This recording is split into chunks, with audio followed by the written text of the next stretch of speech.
Hello, and welcome to And the Runner-Up Is. This week on the show, we'll travel back in time to the 17th Academy Awards, which awarded the films of 1944. Producer Darryl F. Zanuck paired with director Henry King to produce a biopic called Wilson, about the presidency of Woodrow Wilson. The film became the most expensive ever made up to that point, even surpassing Gone with the Wind, but the film was not ultimately profitable.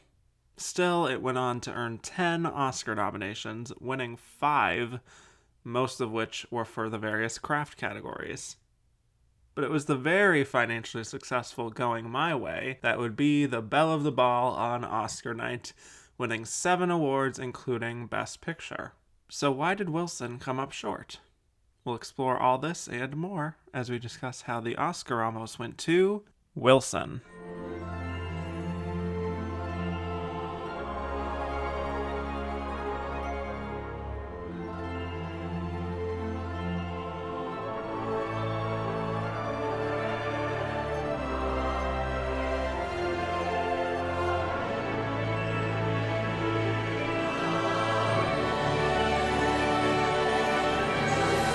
Hello and welcome back to And the Runner-Up Is. I am your host, Kevin Jacobson, and today we are talking about 1944 at the Oscars. Really getting to those older years, and this is a significant year because this is the first year that the Academy brought down the number of nominees to a solid 5, which would last all the way, of course, to 2008. But after this, I'm going to start to be getting into some years of 10, which will be an interesting experience, I'm sure. But let's finish out this era of Oscar history. So today I have a very special guest, one of my favorite Twitter presences, a longtime fan of the show. You've heard his name come up many times in questions on all sorts of episodes. Please welcome to the show, Jackson DeStefano. Hello. It's an honor to be here, Kevin. It's an honor to have you on, especially for, like I said, a longtime fan. So I appreciate it. I got chills hearing you do the intro. Oh, well, that's very sweet. Well, one of the reasons that I have you on today is that you are one of the brave, the few, who have an appreciation for this film we're talking about today, Wilson. So I'm excited to get into just why you have such a passion for this film and why most people at this point, at least within our circle, don't seem to care for it. So I'm excited to get into it. I'm excited to be on the defense. Yes, very good. So let's get into a summary of Wilson.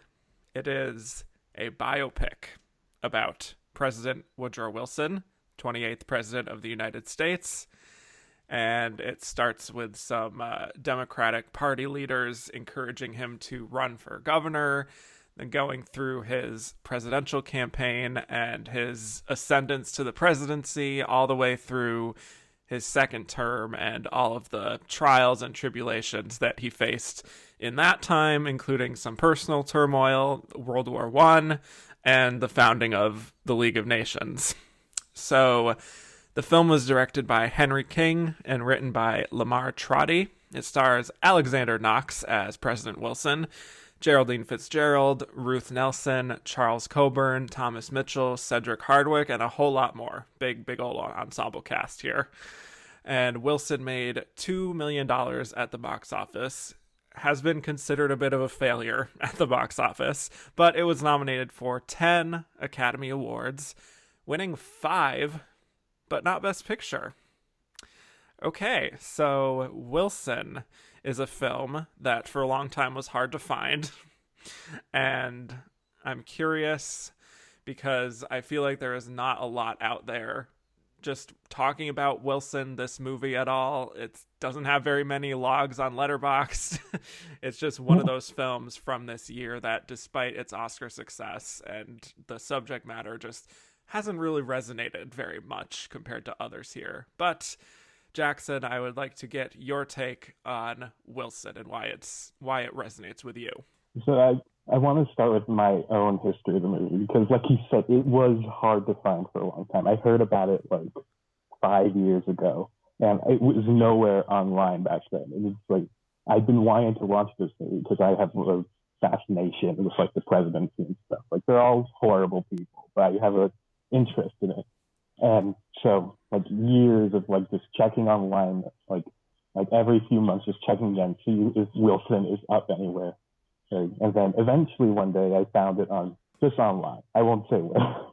And so I downloaded it and then I watched it and I just loved it.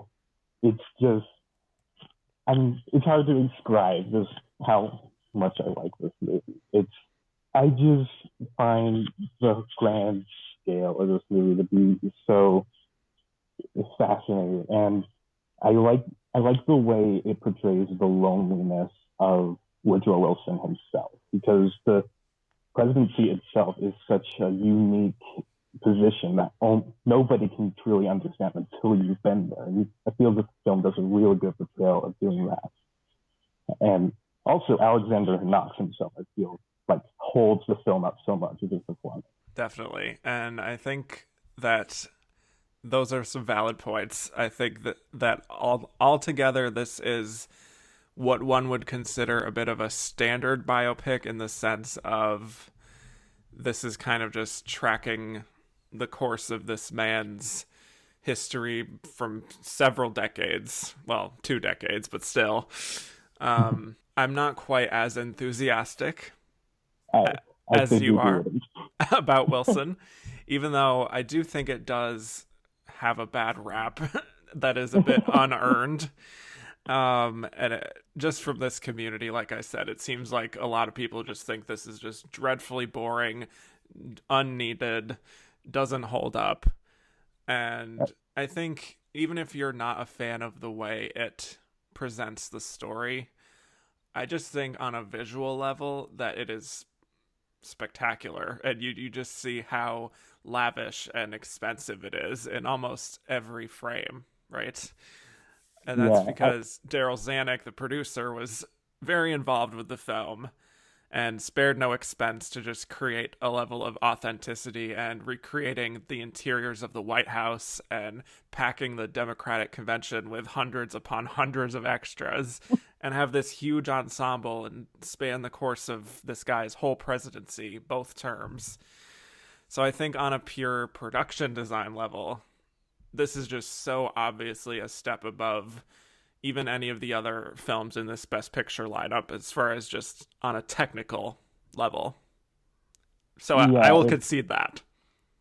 yeah. I understand why so many people don't like it. It is 2.5 hours long, Yes. and it it's just about a guy who happens to be president.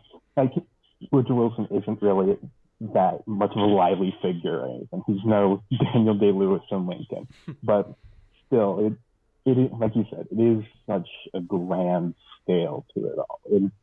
And the convention scene in particular, I feel, is just so. I love the scale of it. I also love how energetic that scene is, because all the commotion of all the delegates just switching their votes and whatever. And all the marching bands, Christ, all the marching bands. Yeah. There's a lot of marching bands. So many. Lots of just patriotic music just from wall to wall in this film. I do think, for me, that there are large patches of the film that are dull and hard to really latch onto as a viewer who is not necessarily a big political junkie, you know, Mm-hmm. that isn't necessarily like just always fascinated by how did this man handle the presidency. That isn't something that just naturally is something that I gravitate to, and so I think there can be some struggle in just having it be this is what happens, presenting the facts, and there's not much else there. You know what I mean?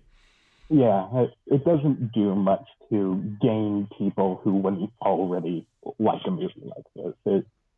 it's just made for people who like want to learn about Woodrow Wilson or want to learn about a president. Like if you don't care about this kind of stuff, you wouldn't like this movie. In fact, you probably hate it. Yeah. Well, if you compare it to Steven Spielberg's Lincoln, like you mentioned, I can't say I'm a major fan of that film either, but at least for me with that, it does stop down on one significant part of Lincoln's presidency and doesn't try to be about every single aspect of his presidency. So I do think that Wilson ends up sort of running the risk of feeling more like just a solid educational film or like a documentary almost, or just like a live action reenactment from a museum rather than something that is totally fulfilling on an entertainment level. Yeah, that's how biopics were back at this time. Like they just go through the entire story of this one guy, beat by beat by beat, cradle to grave. Yes, and it can get tiring. It can get rote, but I still love the movie. Well, that's okay. Absolutely.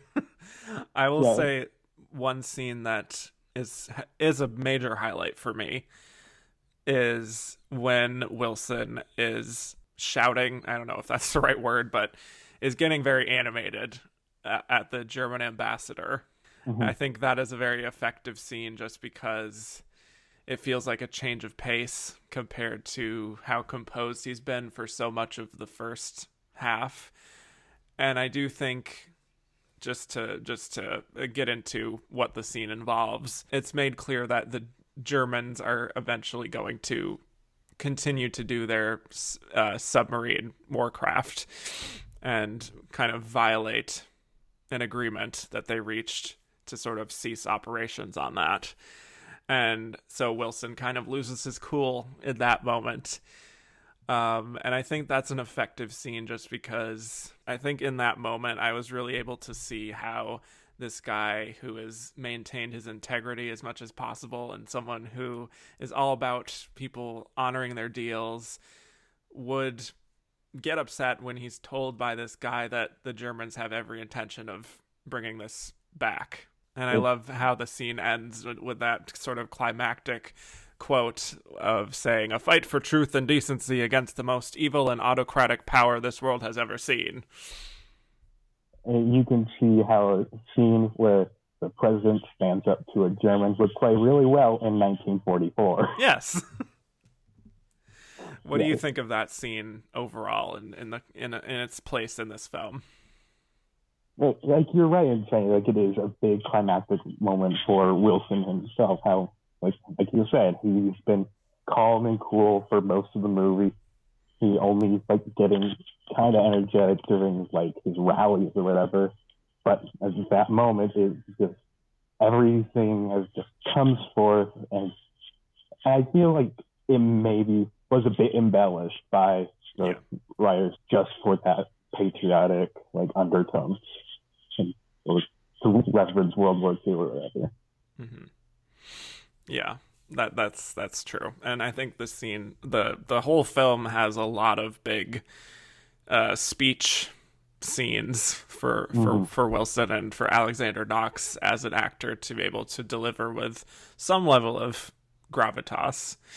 It's not always those kinds of shouting moments. I think he is able to at least sort of inhabit this guy who doesn't lose his cool very often, who's very level-headed and, you know, isn't someone who has been known as one of the most like colorful presidents, like a Lincoln or a JFK, which would come later. But you know what I mean? Like he's able to convey that well, that sense of just, I don't know, decency and somewhat idealism. Yeah. One of the scenes I think of, like that really I feel exemplifies that is when he's running for governor earlier in the movie, and like Thomas Mitchell is in the audience, is yelling at him about how like he doesn't think he's going to take down the corrupt, I think it's called like the boss system or whatever. Or it's just like how he like stands cool in front of like the heckler, I guess. He eventually like says he's going to take it all down, and even though the guys don't believe him. Right. Yeah, that is a good moment. And I think, I don't know, I sort of think like the first half of the film, I find interesting, even though I'm not sure if it's totally necessary ultimately. You know, I mean, I don't know that we really need to be first introduced to him at Princeton and, you know, have it be like, oh, now he's running for governor, now he's going to run for president, and it's these long convention scenes. I don't know how much that necessarily informs that much about who Wilson is compared to the second half. So, but come on, Kevin, you gotta have him watching a football game. Like fair. Every biopic needs to have a scene of the main figure at a football game. Yes. You know, Lincoln would be better if it had a scene with him at a football game. You're not wrong. Even though he was dead before football was a thing. Well, some version of that, yes. Yeah, which I think, I mean, do we know why that is? I think it sort of ties in at the end, some sort of metaphor about football, but I don't remember exactly what. Yeah, it's not important. Okay, well, anyway. I want to tackle something to do with just the real life presidency of Woodrow Wilson, that this is a film that explores a lot about him, but there are some things that are overlooked or just omitted completely. I think that it does very much whitewash some of his flaws that we don't look back on very kindly today. It's definitely a hagiography. Yes, exactly. For instance, Woodrow Wilson was a segregationist who was absolutely fine with segregated bathrooms in federal offices and under his administration. And I know I know I'm talking about like adding a whole other storyline to this film that is already very long. But at least here, I think if those kinds of shadings were included, I think we would even get a more detailed picture of another added pressure that he was dealing with, you know? Yeah, that is one of one of the main problems I have with the movie, how it does kind of deify Wilson, even though he is kind of horrible. Yes. But it's like I try to view like all biopics with viewing them as like pieces of fiction, because that is what they are. All biopics are fictional in one sense or another. But yes, Woodrow Wilson is a very horrible person who's done a lot of horrible things. Yeah. And watching this movie, I do not get that from the film at all.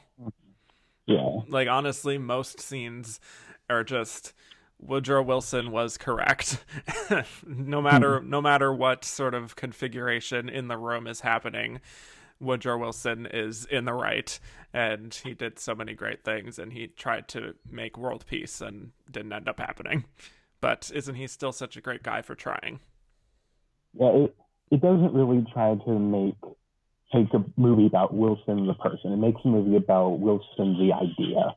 It makes what the American people thought of him, his reputation, his legacy, and not really what he actually was. Yeah. Yeah. And like the movie opens with a card saying, "This is a story of America and a story of a man." Like America is first there. America first. Yes. Yeah, that's a very good point. Yeah. I do think it's important to look at this film in the context of when it came out. And I actually just finished reading Mark Harris's book, Five Came Back. Great book, very detailed, encyclopedia, basically, of this time period, all about the 5 famous directors who went to war: Frank Capra, John Ford, George Stevens, William Wyler, John Huston, and they all helped out in documenting the war, communicating that to the public back home.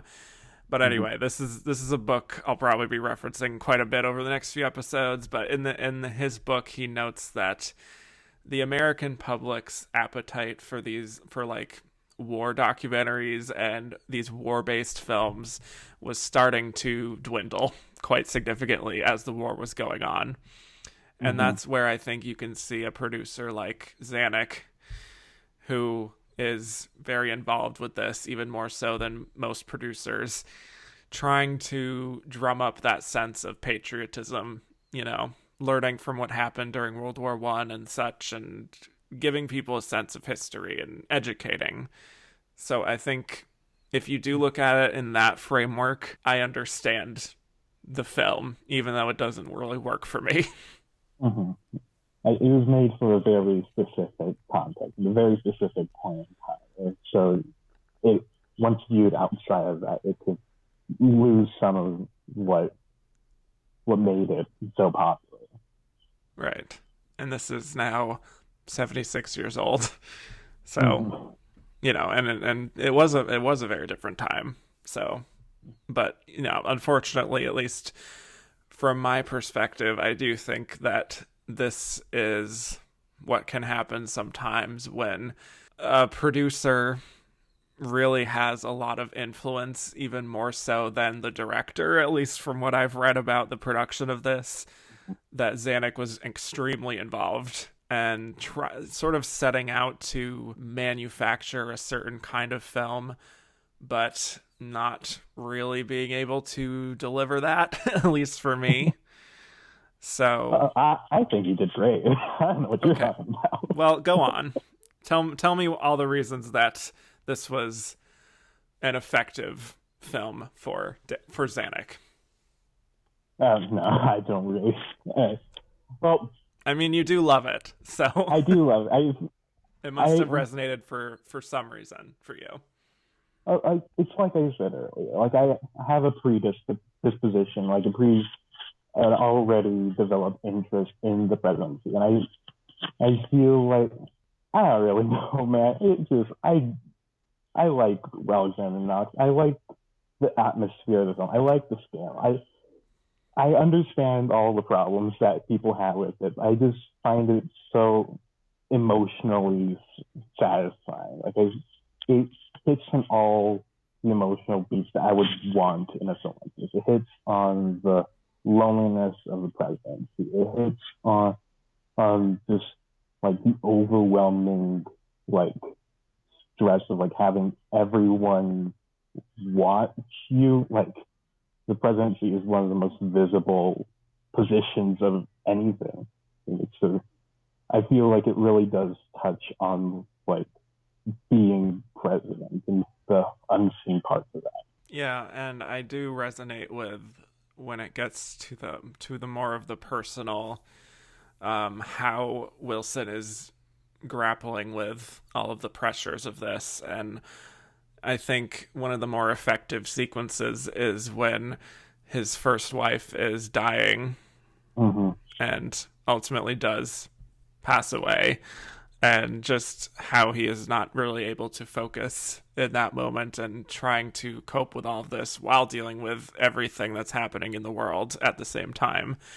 I do think that is, if there was more of that, I think I would feel better about this overall, because I think that does get to exactly what you're saying of, peeking behind the curtain, I guess. Exactly. That is probably one of my favorite portions of it. Like after his first wife dies and just him like trying to deal with everything. Right. Are there any other performances outside of Alexander Knox that resonated with you? I do really love Thomas Mitchell in this. Tumulty, I think he plays. Yep. And especially in the scene he's introduced at Wilson's campaign rally when he's running for governor. He's like heckling Wilson, trying to get him to do something about the corruption.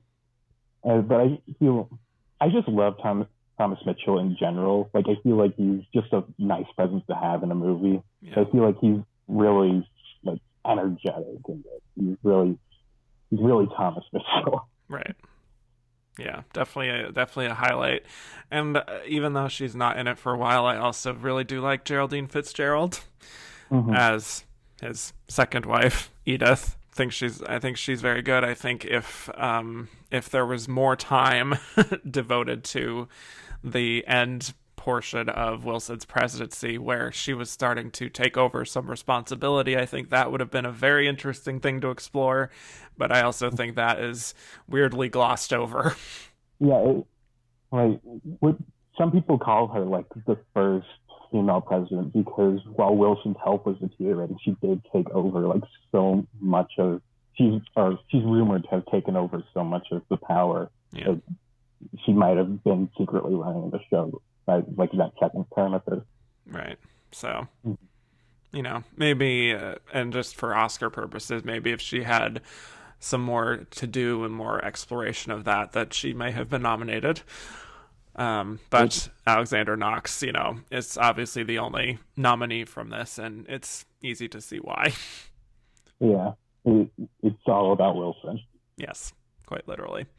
But any other thoughts as far as just like the visual language of it all? I mean, this is a film that did very well with technical, not only nominations, but wins at the Oscars.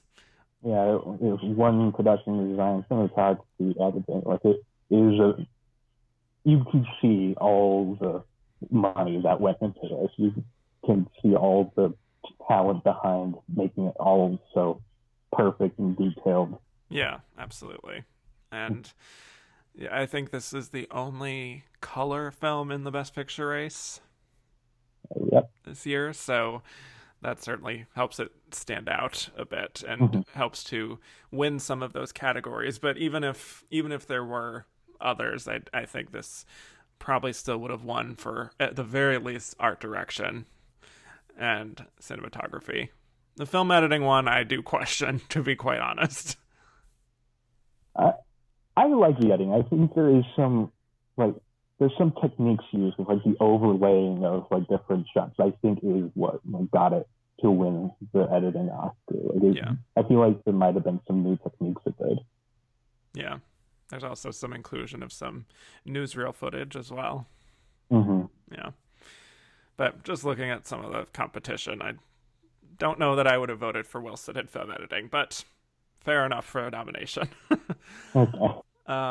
But yeah, so historians, Oscar completists, give Wilson a shot, I would say. You're bound to eventually. See for yourself. Obviously, we have some differing opinions on its quality, but I will let you be the judge at home. It is available to rent at the very least. So, it is available. It's not one of these films that is completely lost to history, like I've seen with many films that I'm talking about these days. But yeah, any other thoughts on Wilson before we get to its Oscar narrative? I just want to share one thing I found about it. So Franklin Delano Roosevelt, the president at the time of its release, he loved the movie, and he showed it at the Second Quebec Conference to Prime Minister Winston Churchill. And according to Wikipedia, Churchill was unimpressed, and he left during the film to go to bed. Yes, which is a mood. I saw that too, and it did make me laugh out loud. Okay. Which, I get it. Yeah. I'm sure a lot of people relate to Churchill in that moment. Yes. On this one issue, maybe we agree. Maybe I mean, Darkest Hours showed that scene. It was one Best Picture. That I would have been like, yes, I feel you. I'm vibing with you, Winston, in that moment. Well, anyway, on that note, when we come back, we will be talking about why Wilson lost Best Picture to Going My Way. There's something you should understand. There's a spotlight on this house. Everyone who comes here is observed and discussed. Everything I say is quoted, sometimes even correctly. No matter how I try, I can't protect you from gossip. I'm not afraid of gossip. It'd be even worse if I came to your house. But surely you have the right to choose your own friends. In this job, I'm not sure I have any rights at all. This gossip you speak of, would it hurt you what you're doing? It's you I'm thinking of. Well then, I suggest that we go on exactly as we have in the past. But as to being your wife, if I have to say yes or no now, then I'm afraid the answer must be no. Won't you at least give me the hope that you might change your mind? That maybe when you know me better... I'd be less than a woman, Mr. President, if I didn't reserve that right. And we're back. So now we will be talking about why Wilson lost Best Picture to Going My Way. And Wilson was nominated for 10 Academy Awards, including Best Picture, Best Director for Henry King, Best Actor for Alexander Knox, Best Original Screenplay, Best Art Direction Color, Best Cinematography Color, Best Film Editing, Best Scoring of a Dramatic or Comedy Picture, Best Sound Recording, and Best Special Effects. And it won 5 of them, including Original Screenplay, Art Direction, Cinematography, Film Editing, and Sound Recording.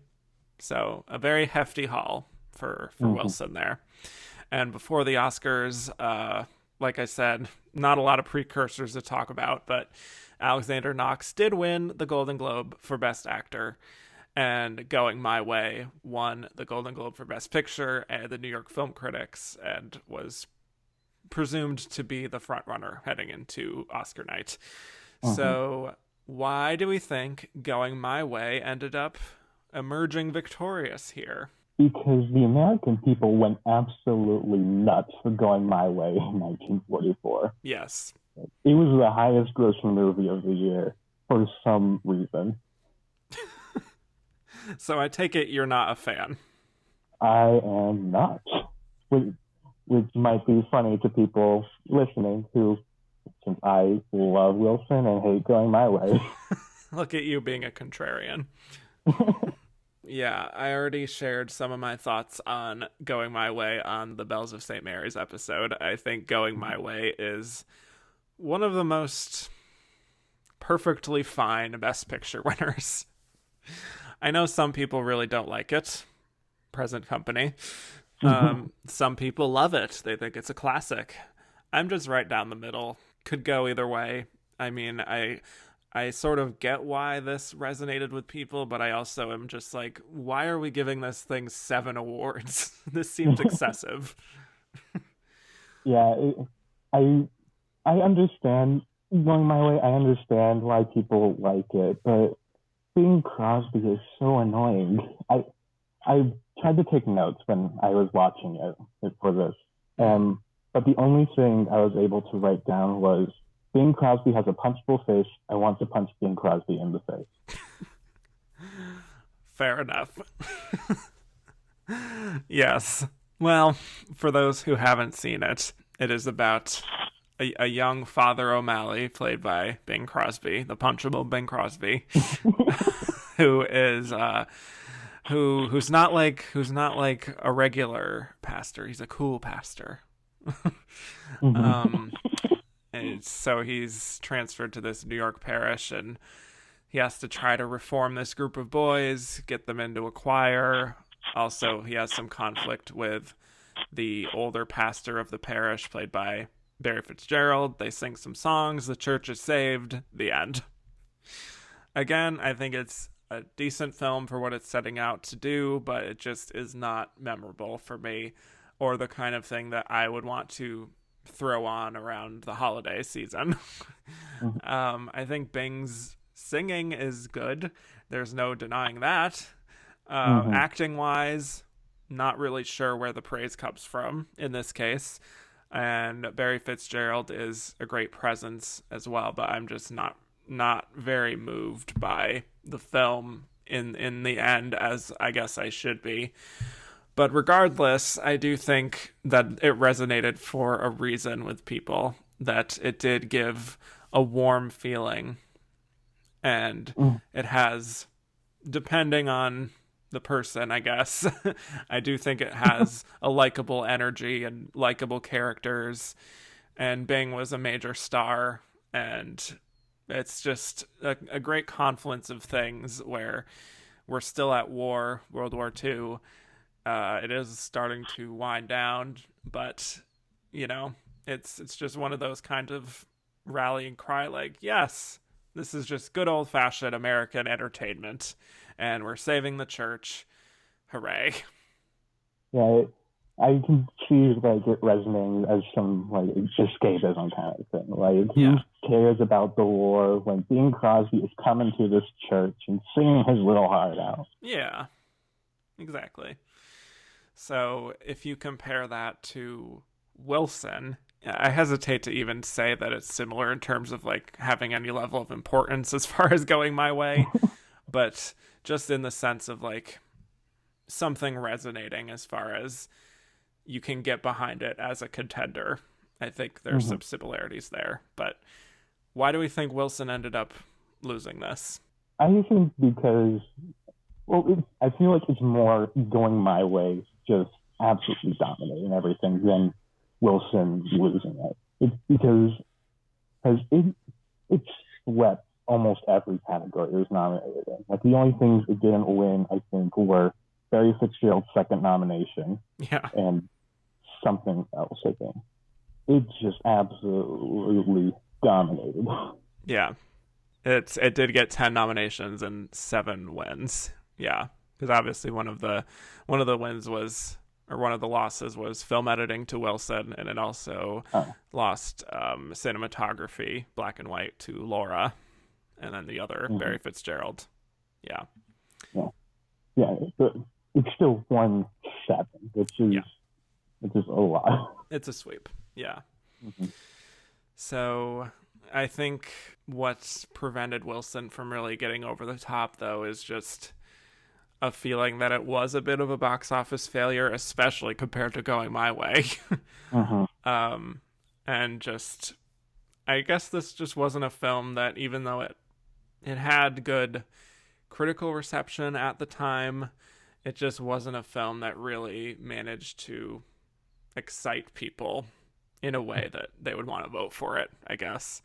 The nominations are great. Absolutely understand them. It's just getting it to a win, you know, as far as the top prizes, I think, is where they clearly drew the line. Yeah. Like, it did still make like $2 million at the box office, but it was out of a budget. It was the most expensive film ever made at the time. Like, it surpassed the Gone with the Wind, I think. Yep. But I think at this time they were more accepting of box office failures, or at least later on they were in the 60s and stuff with like Dr. Dolittle. Right. But yeah, I think it is just that Wilson was not as popular as Going My Way, and neither any of the other nominees. Right. Yeah. So sometimes it really is just that simple, folks. Well, we have quite a few questions on Wilson and Going My Way. Fun. So now you are not one of those people asking questions. Now you are answering questions.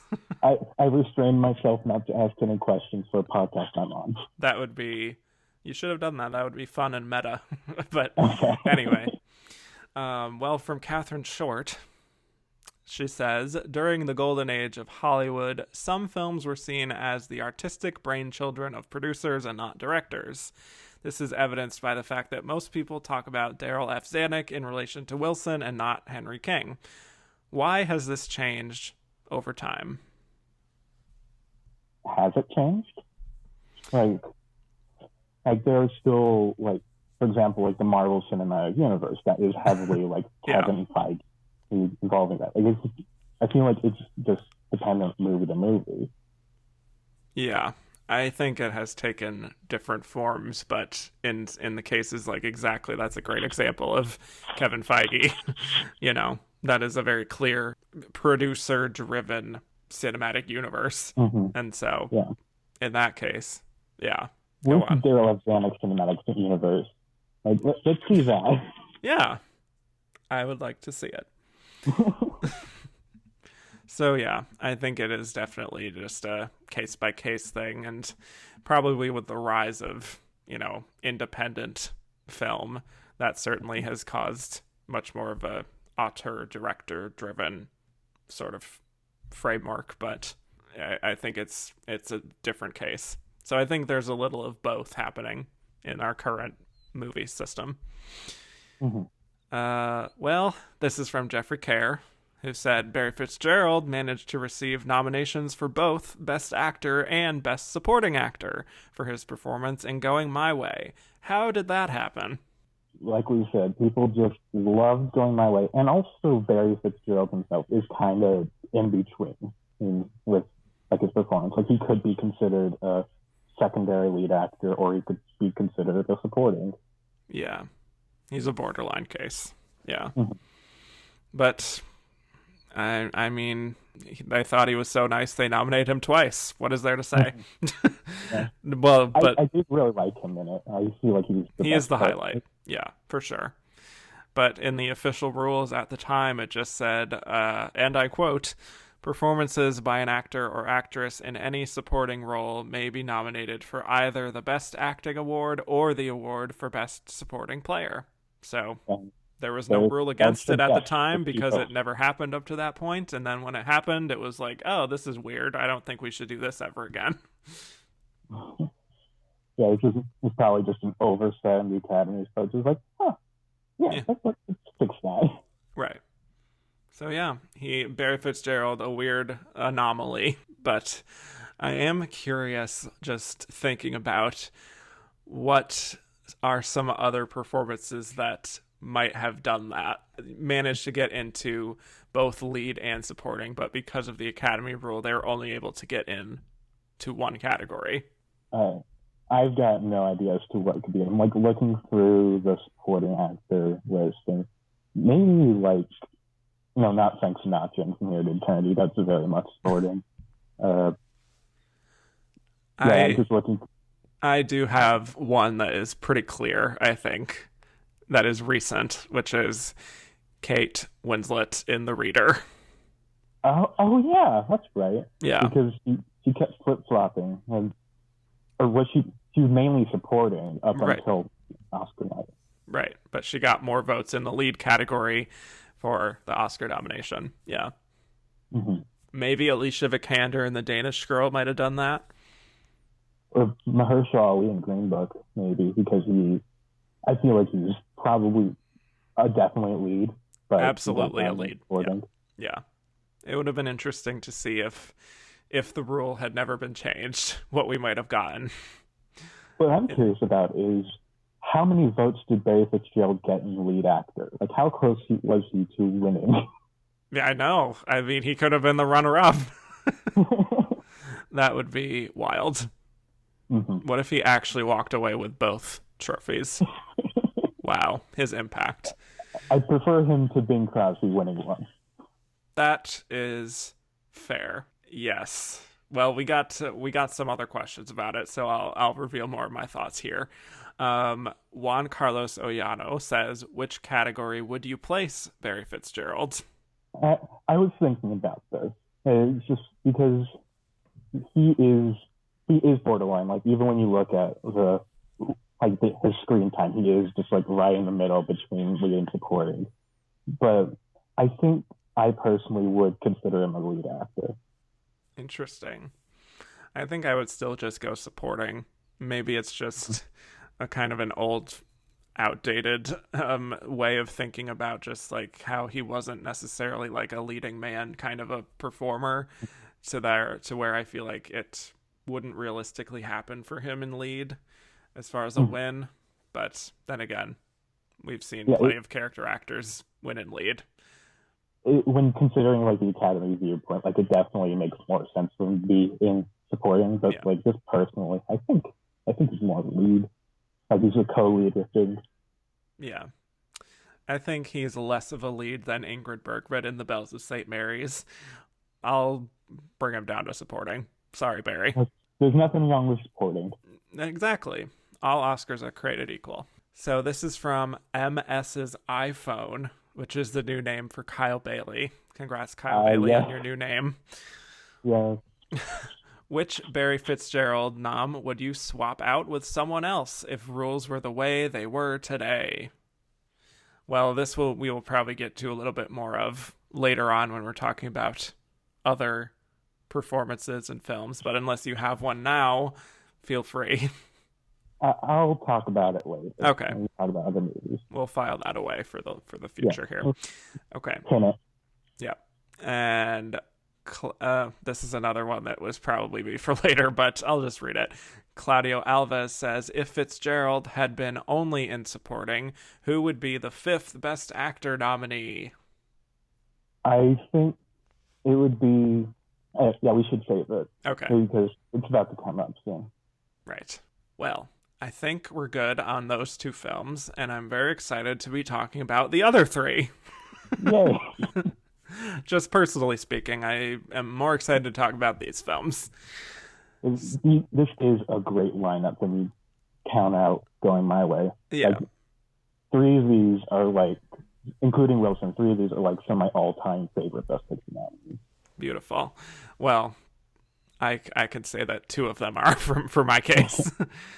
Let's start off with the big one. Let's talk about Double Indemnity. So this is probably the film that most people have seen from this lineup, even more than Going My Way at this point, I would imagine, just because it has been held up as a classic, just a perfect example of film noir. I mean, I've talked about how my experience with movies from this era has become somewhat limited at this point, but even I had seen Double Indemnity before this. And just watching it again, I think you see why it's been hailed as just one of those great representations of an entire genre of film. What is your relationship to Double Indemnity? Double Indemnity is just a classic. Everybody knows it. Everybody loves it. And it's just there are no flaws with Double Indemnity. Yeah. It's like Fred McMurray and Barbara Stanwyck and Edward G. Robinson are all great, and Billy Wilder is Billy Wilder. He perfectly directs and writes this movie. It's just a great movie, and it's also my 4th place of this lineup. Wow, that's crazy. Yeah. So for those who have not seen it, please do. But just for a synopsis, it's about an insurance salesman played by Fred McMurray who gets involved with a housewife played by Barbara Stanwyck who really wants to do away with her husband and also get some money from it in the process from a life insurance policy. And so Fred McMurray falls for her and helps her plan out and execute this murder, make it look like an accident. But of course, things become complicated from there. Billy Wilder, oh my God, incomparable Billy Wilder. The greatest writer of all time. Yes. Arguably. Yes. This was the film that really put him on the map as a just preeminent director of the time. And of course, he very much delivered on that promise, as I have discussed on several episodes of this show already. But I think this is a movie that pairs very well with Sunset Boulevard. With the very sort of dry, fast-talking male protagonist and a very femme fatale, bewitching sort of a woman at the center driving the action. And the script with that dialogue, it's just incredible. It is film noir in its purest sense. Yeah. Fred McMurray, Barbara Stanwyck just bouncing off each other like a verbal tennis match, And just like that, the creeping suspicion at Fred McMurray's workplace that there's something more to the story. That's just very well executed. The cinematography is influential. How dark everything is, but still so distinct. That Venetian blind look that would be used so often in the future.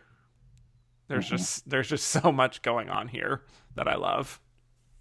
Yeah, it's a classic for a reason. Yeah. And I think Barbara Stanwyck is just the gold standard here of a femme fatale, just the way she carries herself with such confidence, and just some of her facial expressions, the way she like grits her teeth sometimes. It's just a masterclass in this specific type of a role. And one other thing I also just love about Billy Wilder is just how he manages to kind of play with audience's expectations so well, and like the audience's relationship with certain actors. And obviously we talked about Gloria Swanson and Sunset Boulevard, her being a silent film star herself, and Ray Milland was a bit of a matinee idol before taking the Lost Weekend. And here we have Fred MacMurray and Barbara Stanwyck, who were known for playing somewhat nicer roles than this up to this point, casting them in a very different light. So I think he was a master of that kind of a thing, which I love. Also on that, Edward G. Robinson, I think I heard that like he turned the role down at first because he viewed himself as like a leading man and he wanted to do it, but after like persistence, he eventually caved in. Yeah, I think it was one of his favorite roles that he did. Yeah, well, you can see why. It's an incredible role and not even nominated. Yeah. Should have been. Yeah. And I love this quote that's been shared very often with Barbara Stanwyck as far as taking this role, because she said, I said, I love the script and I love you, but I'm a little afraid after all these years of playing heroines to go into an out-and-out killer. And Mr. Wilder, and rightly so, looked at me and he said, well, are you a mouse or an actress? And I said, well, I hope I'm an actress. He said, then do the part. And I did, and I'm very grateful to him. So there you go. Great. Love Barbara Stanwyck. Fantastic and everything. Yes. So Claudio Alves asks us, why were the male actors of Double Indemnity ignored? Great question. I don't really know. Because it clearly had some love from the Academy since it got Best Picture nomination, but I don't really see why like Cary Grant and None But the Lonely Heart got in over Fred MacMurray, or like Claude Rains got in over Edward G. Robinson. Yeah, only Barbara gets in among this cast, and that's a shame because I think all three of them are turning in some of their career best performances here. I don't think either Fred MacMurray or Robinson were actually nominated ever. Oh, really? Which is sad, especially. That is sad. Yeah, but Fred MacMurray should have been nominated for The Shaggy Dog. This is a disgrace. This is an outrage. I mean, The Apartment, it's, crazy. But, yeah, I wish I knew why they just couldn't really go there with the two of them. It's odd to me. Because it's not like they weren't afraid of, like, looking at some darker performances, like Charles Boyer in Gaslight is nominated. And so, I don't know, the dissonance is weird to me. But I do think at least Fred MacMurray was, like, 6th place with this. I feel like he had to have been close. Yeah, probably. Like maybe if Barry Fitzgerald wasn't nominated, he could have gotten in. To answer that earlier question. Yeah, I think that is exactly who would be in that position if the rules were in place where they were, and that if Barry Fitzgerald had gotten more votes in supporting, then Fred MacMurray would probably have been an Oscar nominee, and who knows how his career would have been different after that. Makes you think. Really does. Yes. Anything else on Double Indemnity before we talk about another juicy, dark film? I I'm okay with moving on. Okay. Gaslight. Oh my God. Yes. So, as we know, the concept of gaslighting has been discussed quite a bit these days. This idea of psychologically manipulating people into thinking they're crazy or doubting their own beliefs. And it all stems from this story, which I don't know how much people know that, but, you know, it was adapted from a play. It's all about this woman who was living with her aunt as a child. The aunt was murdered, so she went away to Italy to become a singer. She marries a man who convinces her to live back in her aunt's old house, and it soon becomes very clear that he is manipulating her and making her feel like she's gone crazy, like she's questioning her own state of mind. What is your take on Gaslight? So I also tried to take notes for this movie. However, I was only able to write down one thing. Ingrid Bergman. Period. She is just fantastic. This is one of my favorite performances just of all time. It's definitely one of the best actress winners. It's just a master class of acting and how she just gradually grows more and more insane as the movie goes on. It's just masterful. Yeah, absolutely. So I mentioned on Twitter the other day that after seeing it, that this is one of those classic films that I had actually never seen in full. And I was certainly interested in it for a long time, but never actually got around to watching it. But anyway, so glad I did, because Ingrid Bergman, it's stunning. It's stunning work. Yeah. Just the insane amount of conflicting emotions that she has to convey, like just the mistrust of her own beliefs and the process of her finally realizing the truth. I think everything is just so believable, to where I was like angry for her to have to deal with this absolutely horrible excuse for a human being of a husband. Yeah. And this type of thing just always gets under my skin so much for some reason, because for me, this is like a form of violence almost. It's just so insidious. And it's like this person doesn't realize what's happening to her until someone has to actually come in from the outside and actually be on her side and help her realize the truth of what's happened. And I think that the film does a really good job of just escalating the tension, especially as you see just how monstrous the Charles Boyer character becomes. So, yeah, I think it's beyond just a great acting performance at the center. I think it's a great film in executing what it's trying to do. It is. It's absolutely a masterpiece of like filmmaking and writing. It's like the cinematography is. I love just all the shadows and whatever, and just these long, like the writing, the dialogue is just so perfect and so intricate. It's all perfect. Also, the 1800s production design is beautiful. It is. Yeah, really great production design there. And it has the debut of one Angela Lansbury. Heard of her? Yeah. Yes. I have. Yes. She didn't do very much after this. It's fine. Sadly, she's gone overworked over time. Yes, this was her peak. Well, we got a question about it, so let's just talk about her performance here. This is from Chelsea, who said, how do we feel about Angela Lansbury's debut? Should she have won supporting actress? I do like Angela Lansbury in this, but I don't think I would give her the win. She is good in it, but it's not what I would win. I'll talk about who I think should have won. Okay. Yeah. I really think she's very funny as kind of just like a Cockney nurse, I think. A maid? Or a maid, yeah, sorry.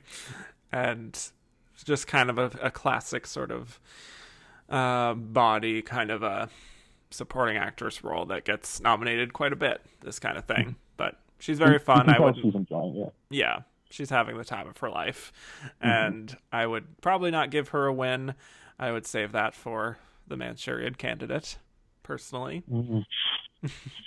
But yeah, a great first nomination for her. Certainly a lot better than The Picture of Dorian Gray. I actually would give her the win for Dorian Gray, though. That's crazy. Go on. Yeah. Oh, you want me to continue with that? If you have thoughts, I would just love to hear that perspective, because I did not feel that way at all. It's less that I love her, but more that I feel the rest of the competition is not as good. No, that's definitely true. Considering the competition, I guess I would understand that. But like the double nominations for Mildred Pierce and National Velvet. Yeah. And I haven't even seen Corn is Green, whatever that is. The corn is green. It says it right in the title. I guess it is. Yeah. This is from Juan Carlos Soriano. Bergman or Stanwyck? You can only choose one. Bergman, 100%. Wow. Is that your final answer? Absolutely. Like, she's absolutely phenomenal. Like, this entire Best Actress lineup is great, but Bergman is 2 steps above everyone else. Yes. I think Barbara Stanwyck is fantastic in Double Indemnity, especially in the final moments where she's on screen. But I think overall that Ingrid Bergman's performance from beginning to end is just slightly better. And that's why I would agree with the Academy that Ingrid Bergman deserved this. And it's sad to say that, because Barbara Stanwyck would never win, and Ingrid Bergman would win 3 Oscars. I love Ingrid Bergman, but did she need 3? She did not. It was diminishing returns with each win. I'm actually a fan of Anastasia, but her wins for what was it, Murder on the Orient Express. If she won for Autumn Sonata instead, that would have been well deserved. I love that people keep bringing this up with every episode for some reason. But yes, Autumn Sonata was great, Kevin. And no, I agree. I love it. I just think it's funny that her performance in Autumn Sonata just keeps getting brought up while we're talking about films from the 40s. But why not? Yeah, that's fair. I think it is kind of her peak. Yeah. Well, let's not get too hasty. Her peak is Gaslight. All right. Well, I think she had 2 peaks. How about that? She had twin peaks. Every performance is her peak. She plateaus at the top. Fair enough.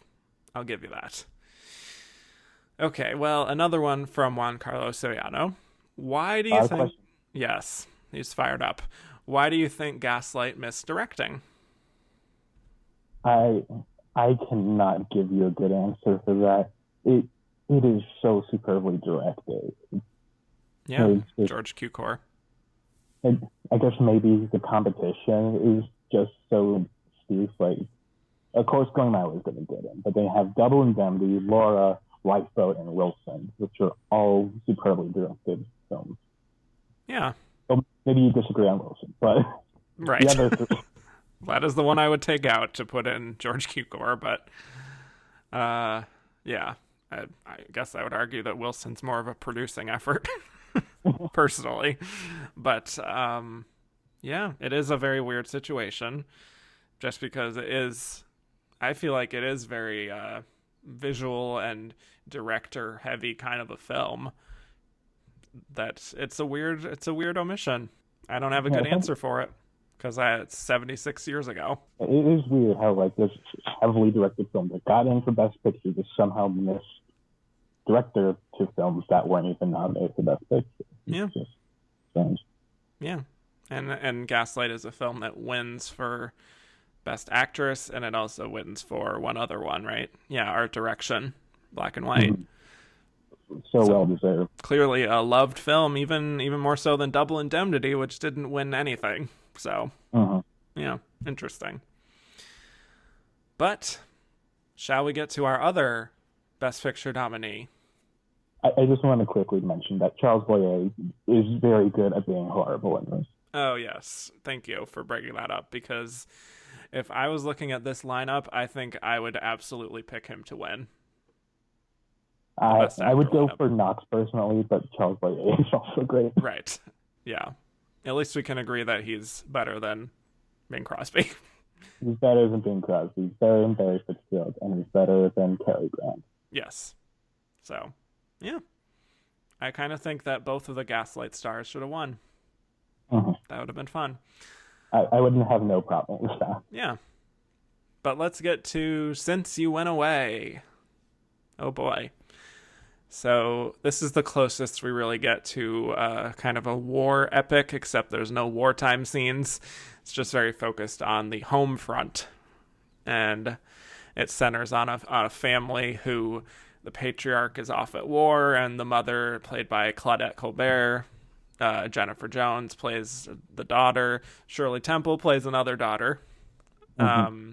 Robert Walker is in this. Hattie McDaniel, Monty Woolley, a real all-star cast. Mm-hmm. And I have to say that I went into this film with a lot of reservations. Because first off, it's close to 3 hours. Yeah. Sometimes I get antsy about that. David Selznick, what can you do? Yeah. Number two, I didn't know how much the subject matter would really lend itself to this kind of an epic, drawn-out film. But I was very pleasantly surprised by how much I liked this. I really did. And I think Colbert is really good here.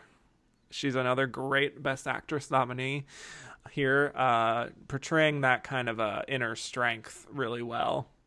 That sort of grit that many of the wives had to have in this time period.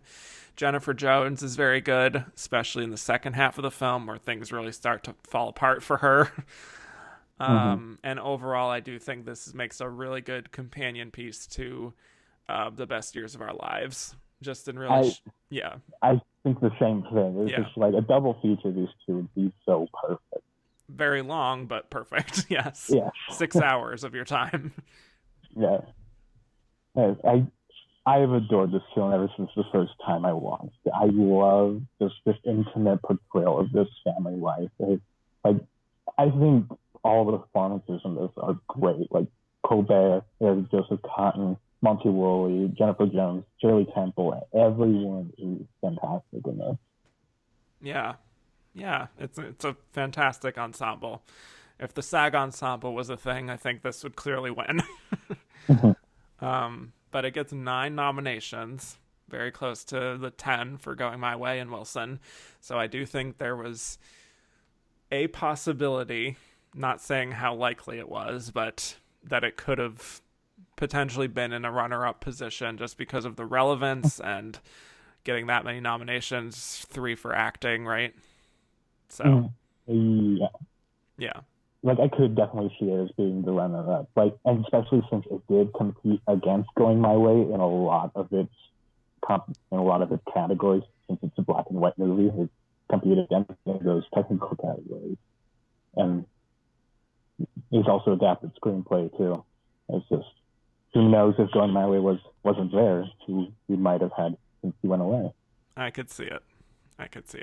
Yeah, but just with the configuration of this race, and even just reading from like Inside Oscar, it was very clear just based on the writing at the time that it was going to be a race between Going My Way and Wilson. So, but still, I think on paper, Since You Went Away makes a lot of sense as a potential Best Picture winner in a different year. This was from Ronaldo Sosa. Why was Jennifer Jones campaigned and supporting despite having won in lead the previous year and having only 10 minutes less of screen time than Claudette Colbert? I am not sure. Maybe because she's playing a child or something like that. Because she was a star at the time. This is the kind of thing where she would be campaigned in the lead just because she's a star. But she also has the runtime to back her up. Yeah. It's a strange. Maybe they were thinking about the category split or whatever, which is more of a modern idea. But maybe at the time they were thinking of that.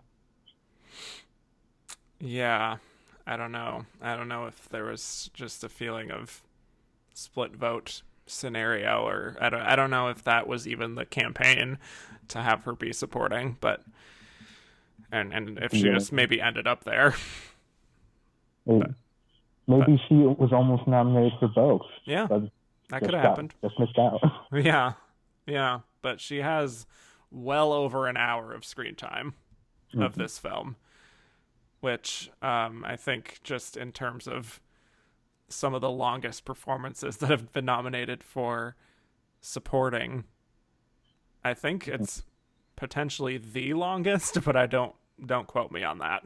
I think it is one of the longest, if not the longest. Well, I'm consulting Screen Time Central, a very useful resource. I just opened it up to look. Well, there you go.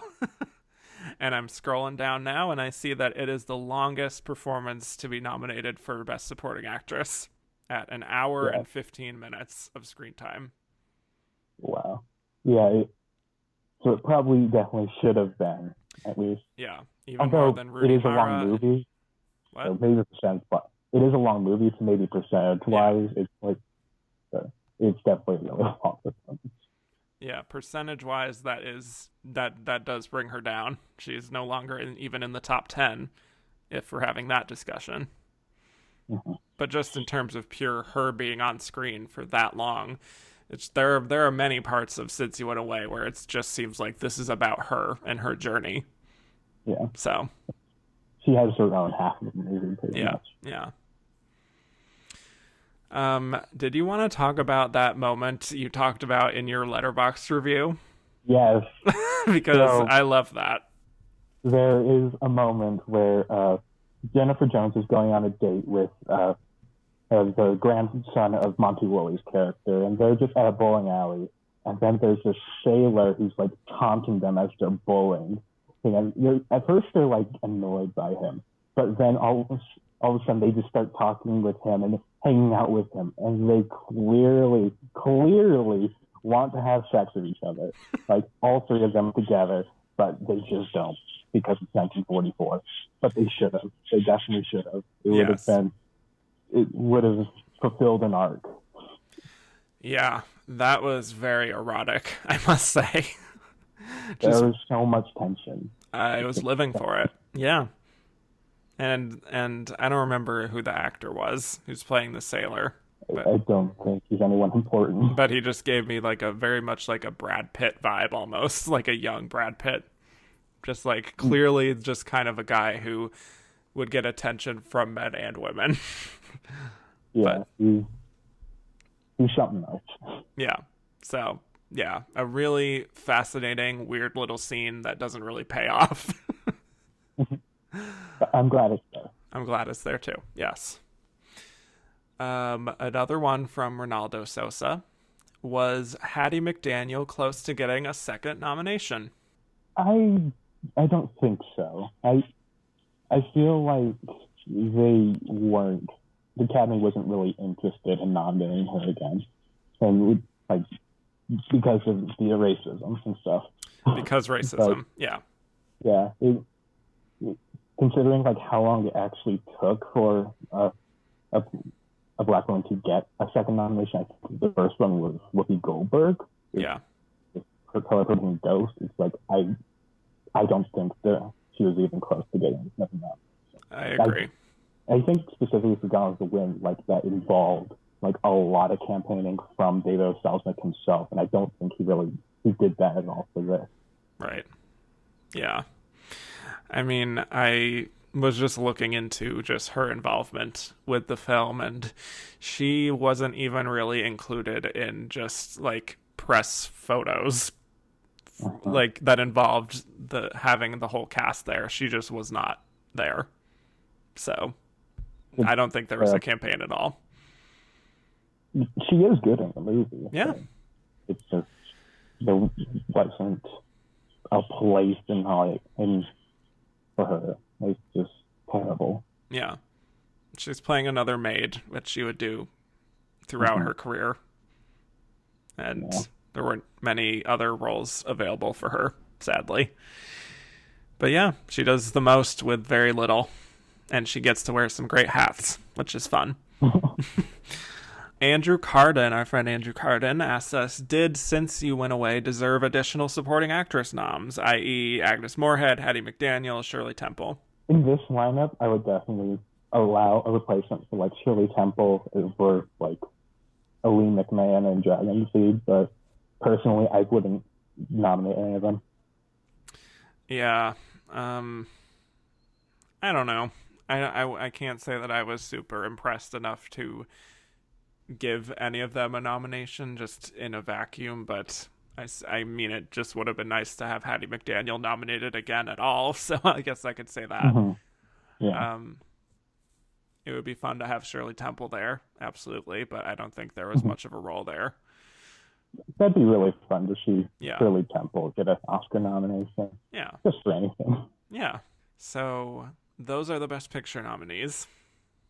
And to wrap up, this question from Kevin Clowder was very interesting, saying, I often consider 1944 to be the classic era Oscar year most analogous to modern races, with Double Indemnity serving as the critical fave, Wilson the studio prestige work, and Going My Way winning as the crowd pleaser. What was it about this race that makes it feel so modern? I don't know. I feel like they just went for a lot of different movies. And I don't know. That's what I'm trying to say. I don't know. Yeah, well, that's not something I've ever thought of before. It's an interesting thesis that Kevin is posing here. Yeah, I do think that there's a tendency at this point, just with 5 nominees in a category for Best Picture, to have them sort of fall into different slots. And that is something that has absolutely persisted through many decades of Oscar history, where there is always the critical favorite that emerges from early on. Sometimes it goes all the way, sometimes it's just a little too chilly, or they're not willing to go there as far as like winning. And then there's always the big studio presence, almost always. And typically the movie that just makes people feel good ends up winning out because it makes them feel good. That's it. So I guess in some ways this is very representative of a very modern feeling of how we think about most Oscar races. So that's kind of cool. Yeah. So any other thoughts on these Best Picture nominees before we move on to our Should Have Been a Contender segment? I just want to say, I wish Since You Won the War was viewed a lot more nowadays. I feel like it's been overlooked, like when it really should be a classic. Right? Yeah, I would agree. It's one that I was, again, I was a little afraid of just in terms of the length, but I think it very much moves. It moves faster than you think it will. So yeah, give that one a shot. Absolutely. If you've seen Double Indemnity and you've seen Gaslight, I think Since You Went Away is another great one from this year that people don't recognize. But let us get to our Should Have Been a Contender segment. And these are other films that were not nominated for Best Picture, that came out in 1944, that we think deserved a little more love. So Jackson, do you have one at the top of your list you want to mention? Yes. Okay. I would like to talk about Lifeboat. Lifeboat, yes. Yeah, it's a Hitchcock movie. It's about this group of passengers. This ship gets shot down by a U-boat, and there's a bunch of people in this lifeboat, and they save one of the people who are on the U-boat that shot them down. And it's just about them trying to figure out like what to do with this character, this German guy, and he's just trying to survive in the middle of the ocean where there's just water for every direction. And it's just them trying to survive and trying to do something about this German. Yes. Really cool. A really interesting, early Hitchcock film that I feel like doesn't really get mentioned as much. It's very overlooked, and I wish it wasn't. It's definitely my favorite movie of this year. I just find Hitchcock's talent for tension is just really present here. And all these characters are so individual and so fleshed out. And I just love every single person in this movie, so, except the German. I love him in his own way. Like, he's a very good character. Yeah. He's not a good person. Right. I would say best in show here is Tallulah Bankhead as a columnist who's very vain and concerned with appearances. She wins the New York Film Critics Prize, actually, for Best Actress over Ingrid Bergman and Barbara Stanwyck. But she didn't even get a nomination at the Oscars. That's a real shame. Tallulah deserved way more in terms of like her status in Hollywood. Yeah, like she brings so much to this part. Yeah. She's great. Yeah, but it is fascinating just having this other element of the German U-boat captain with them. I was just reading about some criticism at the time of depicting a German in a somewhat positive light and sort of suggesting the idea of getting along with the Americans and the British. So there were some controversies, which I think led to it being released limited instead of wide at first. But he's not portrayed that positively. I mean, he does kill a guy. Yeah. Like, not to spoil anything, but he kills a guy. I think it's just the idea of having any sort of dimensionality or complexity to a German character in this time period. Yeah. It was viewed as anti-American at the time, like how it portrayed like or at least the Westerners as like weaker than German. Right. So, interesting. It's a fantastic movie. I adore it so much. Yeah. This is from Kat, who said, could Tallulah Bankhead have replaced any of the 5 Best Actress nominees? I mean, she could have, but should she have? Should she? Let me look over at the nominees again. I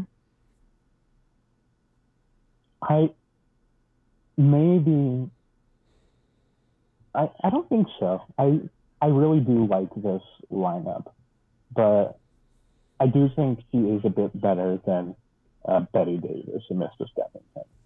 Very good. I think I would replace her there. Yeah.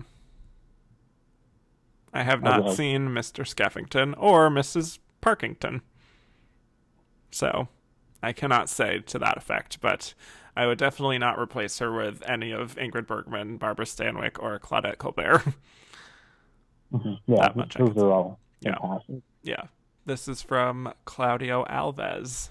Which was closer to a Best Picture nom, Laura or Lifeboat?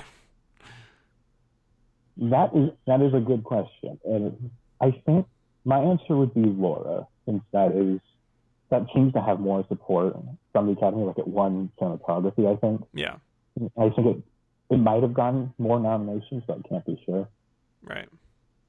Yeah, I think Laura just had more general support. Plus, it's not anti-American, so. Right.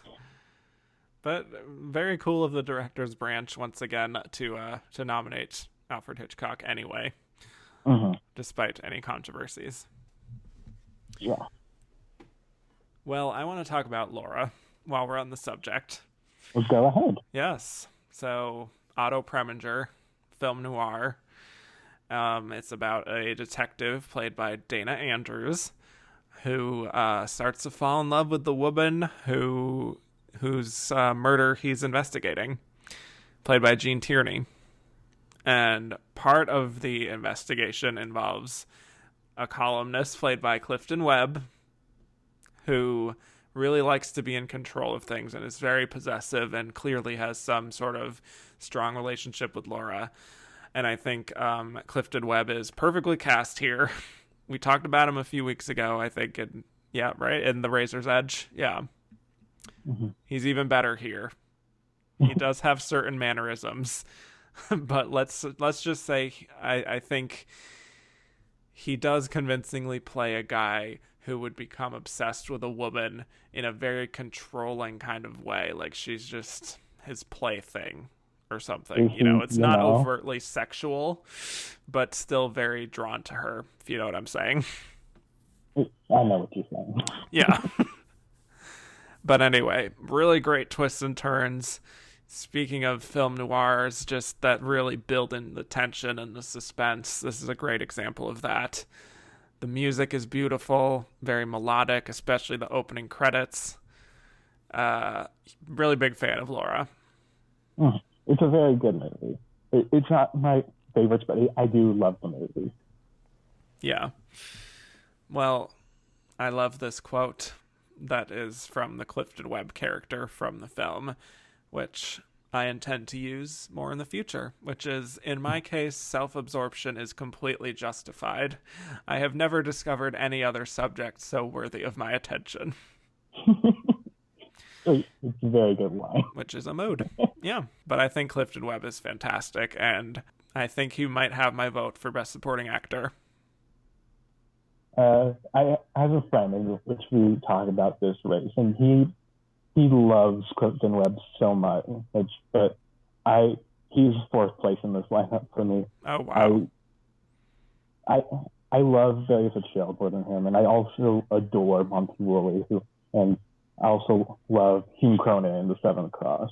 It's a very good lineup, but Clifton Webb just falls short among the other ones. Fair enough.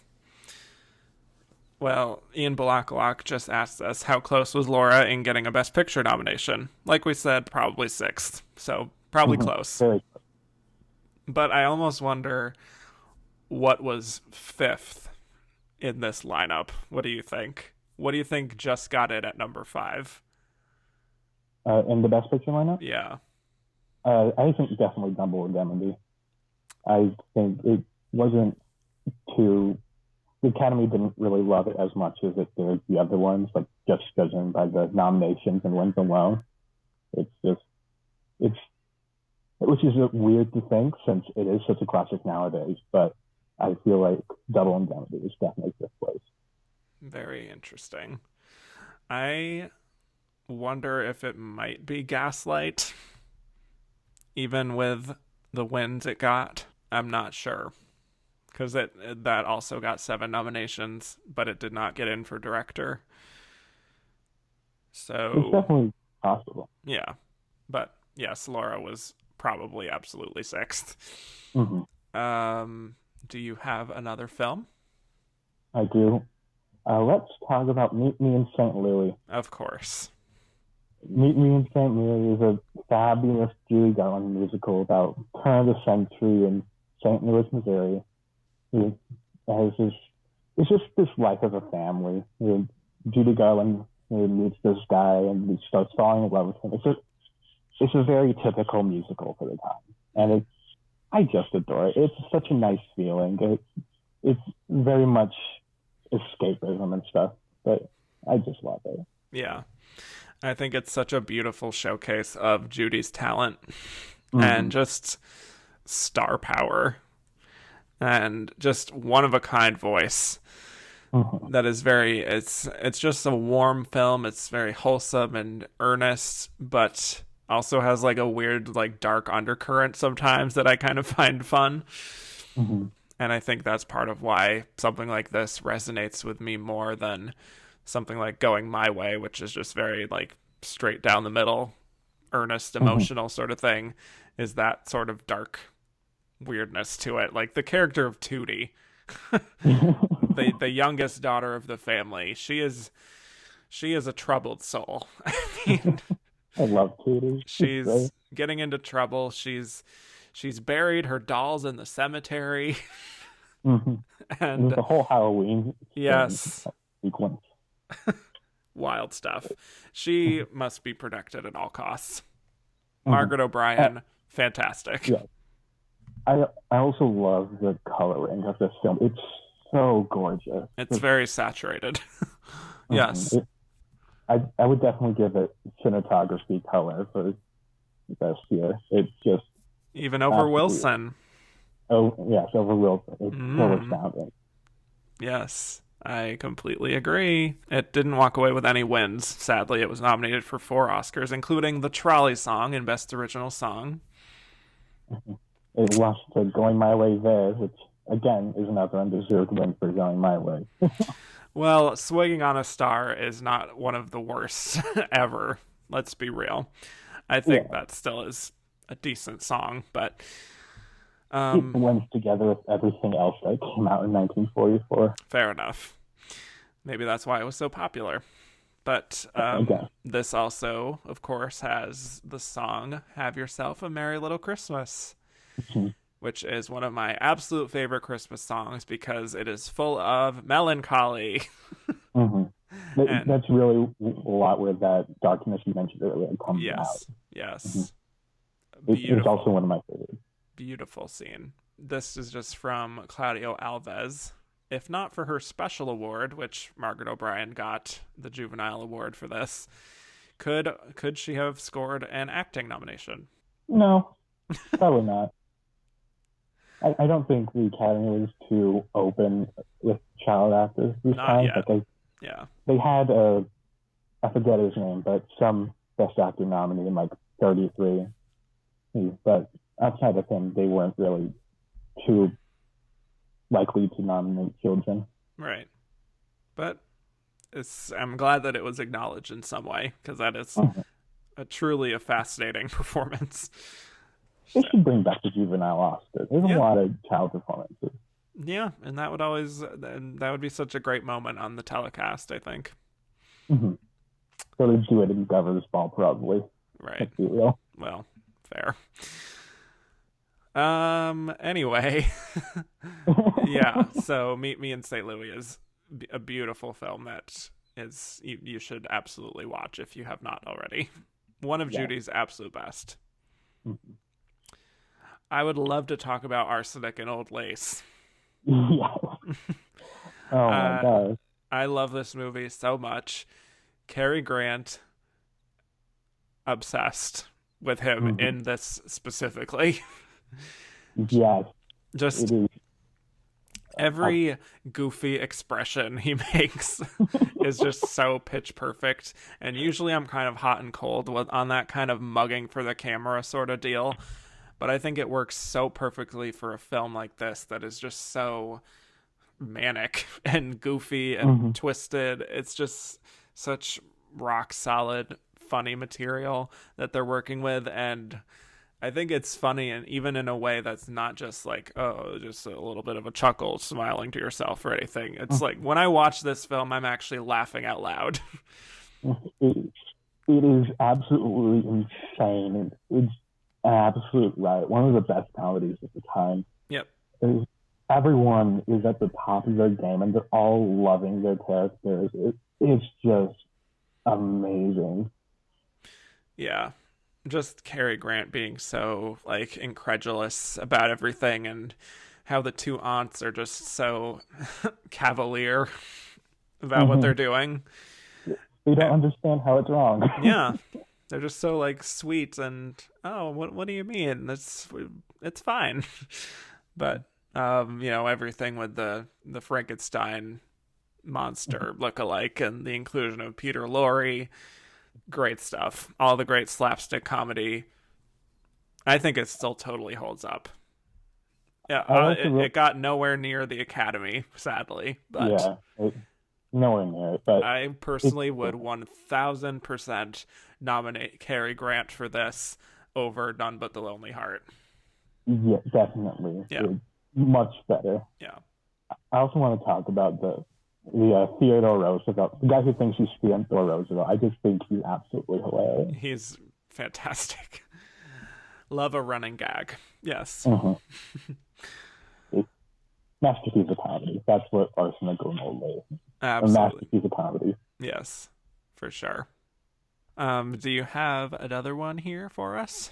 I would like to talk about The Seventh Cross. Okay. So The Seventh Cross is nominated here for Best Supporting Actor for Hume Cronin, and it's about Spencer Tracy escaping a concentration camp. I think he's American, and he escapes with 6 other people. 6 of them are found. They hang them up all on crosses, hence the 7th cross is there waiting for Spencer Tracy. And so it's just about him trying to escape Nazis, and he lodges with a few helpful faces along the way, including Hume Cronin and Jessica Tandy, who's his real life wife. The movie as a whole I just think it's so engaging. It's such a great story, like him just trying to escape the Nazis, whatever. and just I think all of the people he meets along the way. But Hume Cronin especially is just so interesting and so great in his role. He just plays an old friend of Spencer Tracy's, and I just adore him in it. It's just fantastic, I think. And he's very close to being my favorite in the lineup. But I also really love Monty Woolley in Can See You in LA. It's very close between them. Yeah. But yeah, it's fantastic. Yeah, I was not able to get to it, sadly, but it was one of the ones that looked very, very interesting.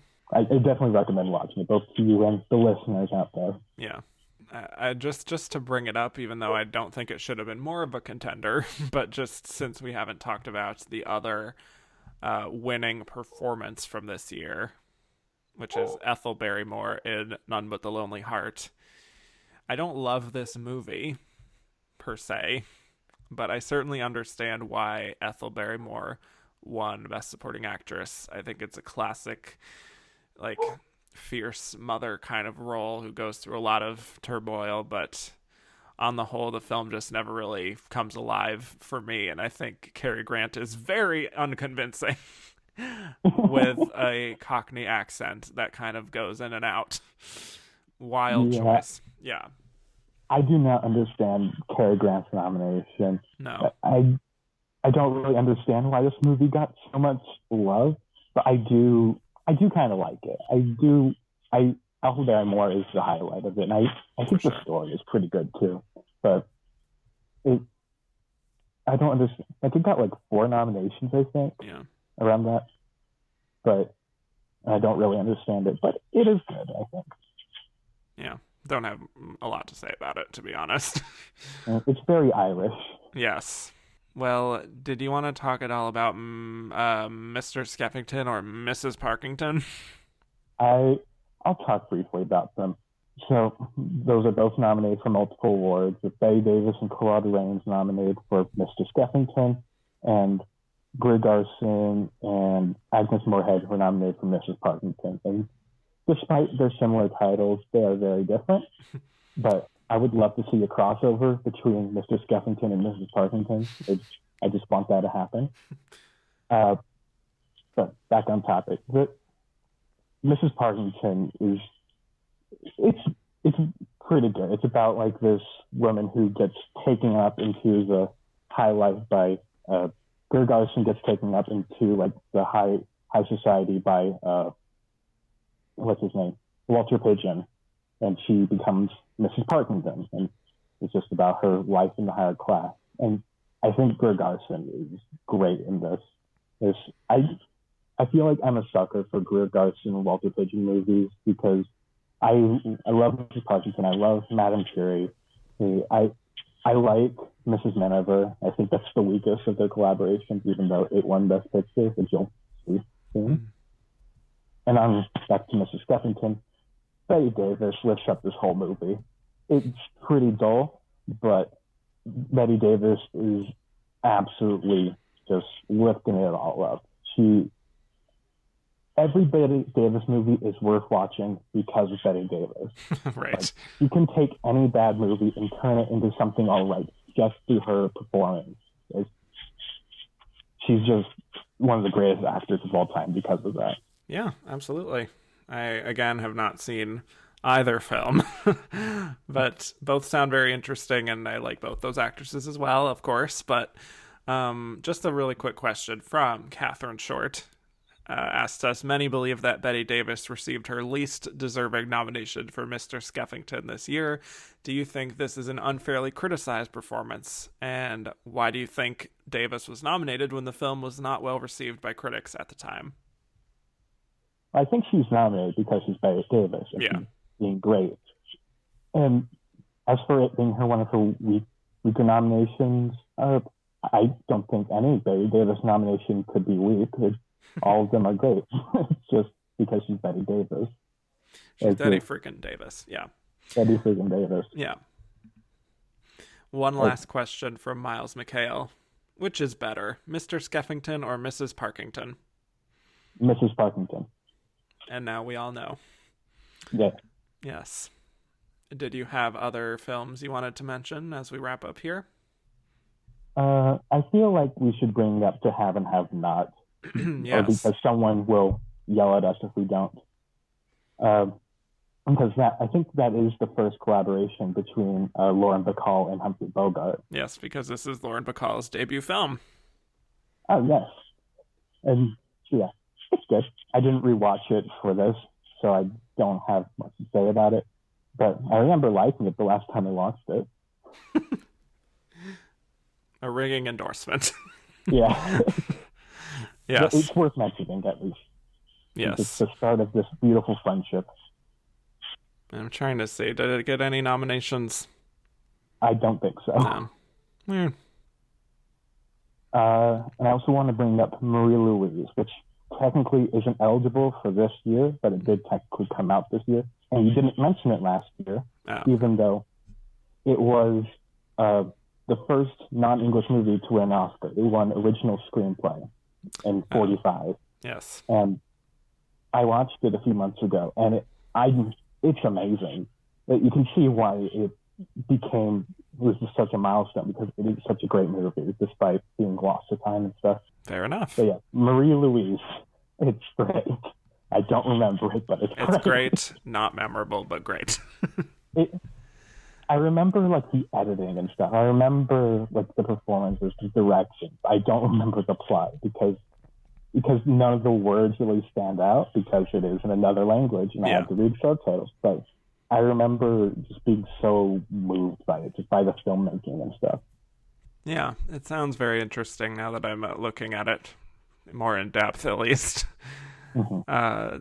Amidst the Nazi invasion of France in 1942, a young girl is evacuated to Switzerland, but is still haunted by the terrors she has witnessed. And I have one last thing I want to talk about. Okay. I want to talk about Mouse Trouble. Okay. It is a Tom and Jerry short from this year. It won Best Animated Short. And I've seen almost every nominee for Best Animated Short, so I feel like I need to talk about this. Wow. And so yeah, Mouse Trouble is a typical Tom and Jerry short. It was the fourth Tom and Jerry nomination out of 13 and second win of 7. What a juggernaut. Yeah, Tom and Jerry was insane in terms of this category. It is easily the most nominated cartoon series. He's more nominated than Mickey Mouse and Donald Duck and Sylvester the Cat and Tweety Bird and everything. It's insane. But yeah, I just wanted to briefly mention it. Nice. And that is everything I have. Very good. Well, we appreciate the research. So, yeah, 1944 is another case for me where when you look beyond the winner and the runner-up, I find a lot of great, really interesting cinema here that continues to hold up, and is a lot of these cases, these are films that people continue to love and rewatch. So it's probably one of my favorite years for movies. Yeah. Even though the Best Picture winner is the worst film of its year. Bold claim. I stand by it. It's worse than even Dragon Seed. Wow. In my opinion, at least. All right, then. Well, there's not going to be a lot of suspense as far as the verdict in our last segment. But when we come back, we'll be delivering our verdict as to whether we think Going My Way deserved Best Picture or if Wilson deserved it more.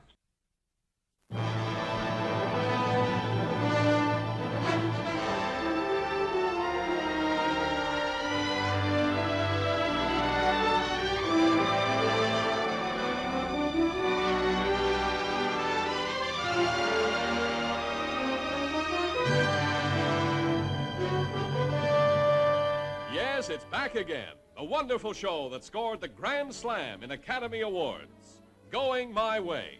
Academy Award winner for the Best Picture of its year. Bing Crosby, Academy Award winner for the Best Performance. Mary Fitzgerald for the Supporting Performance. Leo McCarey for his great original story and inspired direction. Plus awards for the Best Screenplay and the Best Original Song, Swinging on a Star. Or would you like to swing on a star, carry moonbeams home in a jar, and be better off than you are? Or would you rather be a mule? Bing as the gay singing padre of the toughest parish in New York. Barry is the crusty old codger who can't figure out what the younger generation is coming to. Young man, as a matter of curiosity, what made you become a priest? And now those of you who have seen Going My Way once, twice, or even 3 times will be able to relive every heartwarming, laugh-filled moment again. And those few of you who have never seen it have an unforgettable experience in store.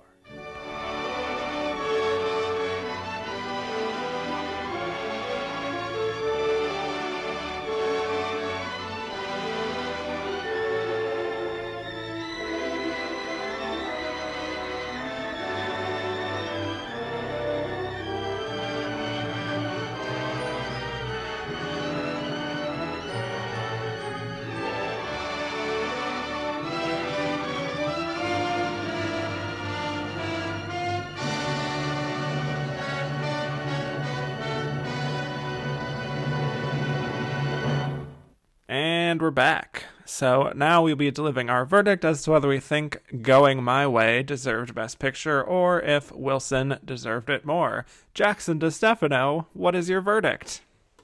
It will come as no surprise to anyone who's listening that I prefer Wilson over Going My Way.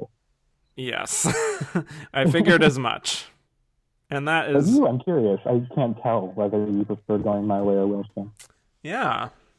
Yeah, this is something that I have actually gone back and forth on in my mind, trying to decide which I would prefer. I will just say, if I'm being totally honest, Going My Way and Wilson are my 4 and 5 of this Best Picture lineup. And very understandable. So this is a very rare situation where I can't say that I feel good about rewarding either one of them. Mm-hmm.